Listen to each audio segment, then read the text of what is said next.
Նախորդին հրապարակվել է արտաքին հետախուզական ծառայության 2026 թվականի տարեկան զեկույցը։ Այս տարի վտանգը միայն սահմանին չէ, վտանգը կարող է գալ նույնիսկ էկրանից, կապի միջոցներից, տնտեսությունից եւ այլեւայլ կախվածություններից հիբրիդային ձևով։ Զեկույցը գնահատում է, որ լայնամասշտաբ ռազմական էսկալացիան Ադրբեջանի հետ քիչ հավանական է, բայց դա ամենևին չի նշանակում, որ ճնշումը կանգ է առնում։ Հակառակը, Ադրբեջանը շարունակելու է տեղեկատվական եւ կիբերգործողությունները խաղաղության գործընթացը խաթարելու, Հայաստանի հանրային կարծիքը թունավորելու եւ հասարակությանը պառակտելու համար։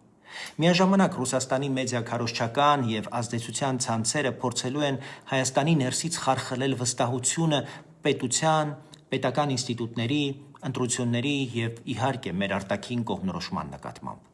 Նպատակը մեկն է՝ Հայաստանը դարձնել կանխատեսելի, կառավարվող վասալ։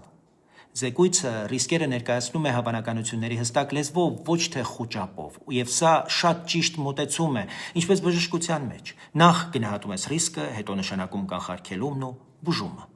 Սակայն վտանգների անունները պետք է ավելի հստակ նշվեն, որպեսզի հայ հանրությունը պարզ տեսնի, թե ով է կանգնած դրանց հետևում, ինչ գործիքներով է գործում եւ ինչ թիրախներ է ընտրում, հատկապես ընտրությունների նախաշեմին, երբ նույնիսկ արհեստական բանականությամբ ստեղծվող կեղծիքները կարող են վերածվել առօրյա իրական զենքի։ Եզրակացությունը հետեւյալն է. անվտանգությունը միայն բանակը չէ,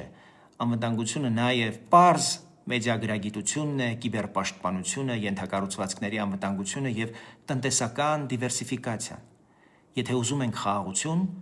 պետք է պաշտպանված լինենք անխտիր բոլոր ճակատներում։